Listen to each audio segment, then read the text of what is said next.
जय Sai Ram everyone. Welcome to बंदे हैं हम साई के। बाबा की कृपा से मैं आज आप लोगों को एक बाबा का बहुत बहुत प्यारा अनुभव सुनाने जा रही हूँ। तो ये जिन डिवोटी का अनुभव है उन्होंने बताया है कि इनका बाबा के साथ ना ऐसा रिश्ता है कि बाबा कभी इनके दोस्त बन जाते हैं, बाबा कभी इनके फादर बन जाते हैं, तो कभी दादू बन जाते हैं, तो कभी माँ बन जाते हैं। तो इनके लिए देवाना सब कुछ है। वो हर तरीके से जब भी इनको ज़रूरत होती है तो वहाँ आ ही जाते हैं। ये बातें बताती हैं और ये कहती हैं कि बाबा के जो 11 वचन की लाइन है ना, वो एक लाइन इन्होंने बोली है कि भक्ते तू दौड़ाऊँगा, मन में रखना दृढ़ विश्वास, करे समाधि पूरी आस। तो ये कहती है कि 100% ट्रुथ है। तो ये हम कब ना समझ पाते हैं, जब हमारे पास रियलाइजेशन हो जाता है तब। लेकिन बाबा के वचन 100% क्या 1000, उसके लिए कोई प्रूफ नहीं, बाबा ही सच है, बाबा ही सच है। तो अब आगे तो ये बताती हैं कि मतलब इनके साथ एक लीला हुई जो अब तक की इनकी सबसे प्यारी और सबसे स्तब्ध करने वाली लीला थी, सबसे ज़्यादा।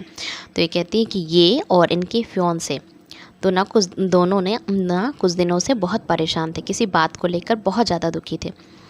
तो ये दोनों चाह रहे थे एक्चुअली कि ये काम ना हो जाए, पर वो इनका काम हो ही नहीं पा रहा था। कहीं ना कहीं से फिर इन्हें लगा कि बाबा के पास जाकर ये हो जाएगा, ये इनका विश्वास था। तो फिर आगे जब विश्वास था तो बाबा भी तो उस विश्वास को तो निभाते हैं। तो वेंसडे को बाबा ने इन्हें अपने मंदिर बुलाया। तो जब ये बताती हैं कि जब ये मंदिर गए ये दोनों, तो ना बाबा को देखकर खूब रोए। और उससे पहले मंदिर के एंट्रेंस पर इन्हें एक ना बूढ़े से बाबा दिखाई दिए, जो ना हूबहू जो मंदिर के बाहर पर एक बाबा की बहुत खूबसूरत पिक्चर थी, उसके एकदम रूबरू, एकदम हूबहू सेम थी। और वो बूढ़े बाबा जो बाहर इन्हें मिले थे, उनकी आंखें और जो तस्वीर थी उनकी आंखें दोनों एकदम सेम टू सेम लग रहा था ना, कि वो जैसे जो बाबा खड़े हैं बाहर में वो एकदम बाबा ही हैं। और ये बताती है कि इनके फियोंसे जो है उनको भी पहली बार ऐसी अनुभूति हुई कि वो बाबा ही हैं। और वो ना बाबा जो थे, बूढ़े बाबा, इनको देखते जा रहे थे और ये दोनों भी बाबा को देखते ही जा रहे थे। लेकिन वो जो बूढ़े बाबा थे ना, उनकी दृष्टि कुछ ऐसी थी, मतलब वो ऐसे इन लोगों को देख रहे थे जैसे कि एक माँ है और अपने बच्चे को, जैसे बच्चा कोई गलती करता है तो माँ की नज़रें थोड़ी खफा खफा सी रहती हैं, और वैसी तीक्ष्ण दृष्टि से ये बाबा इन लोगों को देख रहे थे। फिर ना ये अंदर चले गए, मतलब इन्हें ना बाबा सामने थे, पर ना ये अपने दुख से इतने दुखी थे ना कि इन्हें समझ ही नहीं आया कि वहाँ पे बाबा खड़े हैं, मतलब दुख में ही इतने डूबे हुए थे। तो इसीलिए बाबा थे, लेकिन वो अंदर चले गए। फिर उसके बाद इन्होंने अंदर जाके बाबा के दर्शन किए और फिर उसके बाद मंदिर में ना आरती की तैयारियाँ शुरू हो रही थी। फिर ये आरती किए और बाबा को देखकर बहुत रोए। ये मन ही मन ना बाबा से प्रार्थना कर रहे थे कि बाबा हम जो चाहते हैं वो हो जाए, अगर नहीं होगा ना तो बहुत नुकसान हो सकता है। इसीलिए बाबा से प्रार्थना करते जा रहे थे। और जब ये दोनों मंदिर में थे ना, तो एक दूसरे से मतलब ये बोली अपने फियांसे को कि वो ना बाबा ही थे। तो उनके फियांसे को भी लगा कि हाँ वो बाबा ही थे। पहली बार उन्हें ये अनुभूति हुई।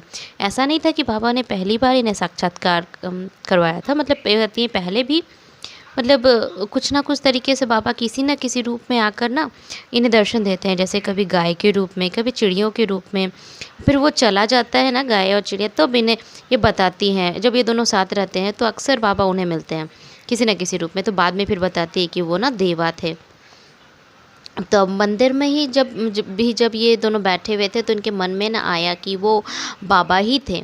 और इन्हें अफसोस भी हो रहा था कि बाबा को के होते हुए भी हम लोग उनको नज़रअंदाज करते हुए आ गए। अब ये प्रार्थना करने लगी कि देवा, मैं अपनी परेशानी से इतनी दुखी थी ना कि मुझे माफ़ करना, मैं आपको मिलना चाहती हूँ। मतलब अब समझ में आया, मंदिर में आपको मिलना चाहती हूँ, मैं आप आपके चरण स्पर्श करना चाहती हूँ देवा, मुझे माफ़ करना। ऐसा भी बोल के मतलब अंदर मन ही मन बोल रही थी कि प्लीज़ आप रुक जाना, मुझे बाहर मिलना। अ, ये फिर बोलती हैं कि ऐसा अक्सर हम सबके साथ होता है ना कि बाबा होते हैं सामने, लेकिन उस समय समझ नहीं आता है हमें, और उसके बाद जब ध्यान आता है तो बाबा उसके बाद अदृश्य हो जाते हैं। पर इनके साथ तो जो बाबा ने किया बहुत ही प्यारी लीला हुई। तो ये अब खुशी के आंसू के साथ बोलती हैं कि इस बार ऐसा हुआ ना कि मंदिर में बैठकर इन्होंने कहा कि बाबा मुझे माफ़ करना, मुझे आपके चरण स्पर्श करने हैं। तो इनके साथ जो हुआ वो मैं बताती हूँ। तो सबसे पहले तो ये बात हुई कि जिस दुख या परेशानी से दुखी थे, व्यथित थे, जिसकी जो समस्या लेके मंदिर आए थे, बाहर निकलते ही ना इनको पता चला कि वो प्रॉब्लम ना सॉल्व हो गई है। तो ये तो बहुत खुशी की बात। और दूसरी बात, वो बाबा जो थे, साईं बाबा के रूप में जो भी थे साईं बाबा, वो ना बाहर ना इनका इंतज़ार कर रहे थे। मतलब ये कहती है अंदर आरती भी करवा रहे थे और बाहर वो खुद ही मतलब इनके लिए इंतज़ार भी कर रहे थे। ये बताती हैं कि हम मंदिर में प्रवेश जब किए थे तो रोते रोते किए थे, निकलते समय भी रो रहे थे, लेकिन दोनों आंसुओं में ना ज़मीन आसमान का फ़र्क था। शुरू में ये ना दुख के आंसू से रो रहे थे और निकलते समय ये आंसू खुशी के आंसू थे। तो क्योंकि बाबा, एक तो बाबा के दर्शन, बाबा खड़े थे, और दूसरा की जो परेशानी थी बाबा ने वो फिक्स कर दी थी। तो और जो ये आंसू होते हैं ना, जो बाबा को धन्यवाद, शुक्राना, या फिर बाबा को थैंक यू बोलने के लिए जो आंसू बहते हैं, ये बहुत खूबसूरत आंसू होते हैं। तो इनकी आंखों में वो आंसू थे।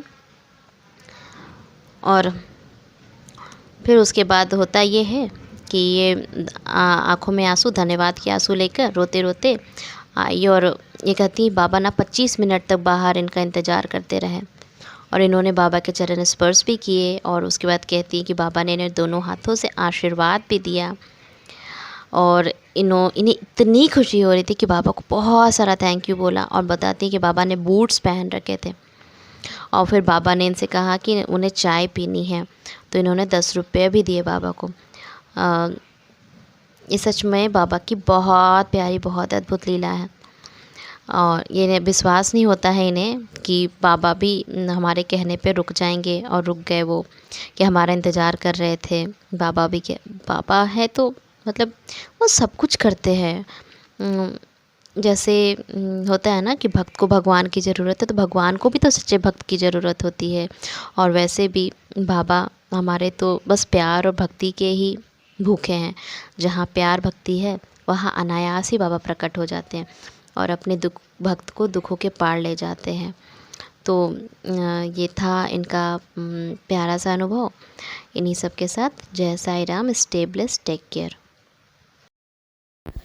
अगर आप भी हमारे साथ अपना कोई अनुभव साझा करना चाहते हैं, या फिर कोई भी सवाल पूछना चाहते हैं, या कुछ भी मैसेज करना चाहते हैं, तो आप हमसे इंस्टाग्राम, ईमेल आईडी और व्हाट्सएप के थ्रू जुड़ सकते हैं। हमारी ईमेल आईडी है bandeham@gmail.com। स्क्रीन पर ईमेल आईडी मेंशन की गई है। आप सबसे ये रिक्वेस्ट है कि काइंडली करेक्ट स्पेलिंग चेक कर लें। हमारी ईमेल आईडी में बंदे हैं हम में AA है।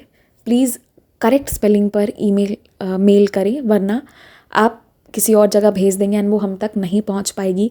ऑल्सो अगर आप हमें मेल करते हैं तो विदिन 5 डेज़ आपको रिप्लाई भी दे दिया जाता है। अगर उस दौरान रिप्लाई नहीं आता है तो काइंडली करेक्ट आईडी पर वापस मेल भेजें। अगर आप व्हाट्सएप के माध्यम से जुड़ना चाहते हैं तो हमारा व्हाट्सएप नंबर है 6206008273। आप सबसे रिक्वेस्ट है कि प्लीज़ मैसेज करें, और ऑडियो भी आप भेज सकते हैं, पर कृपया कॉल ना करें। कॉल पिक नहीं की जाएगी, और ना ही कॉल पर बात करने का रिक्वेस्ट डालें। आप अपने मैसेज भेज दें, आपको हम अपने टाइम के हिसाब से रिप्लाई कर देंगे। आप चाहें तो इंस्टाग्राम के थ्रू भी हमारे साथ कनेक्ट हो सकते हैं, साई चिल्ड्रन के माध्यम से, जिसका स्क्रीनशॉट आपकी स्क्रीन पर शो हो रहा होगा। इसके थ्रू आप इंस्टाग्राम पर जुड़कर भी अपने अनुभव, अपने क्वेश्चंस कुछ भी हों शेयर कर सकते हैं। जो भी है आप अपनी भावनाओं को ज़रूर शेयर करें। एंड बस जय Sai Ram, stay blessed, take care. Baba आपको बहुत सी खुशियाँ दें।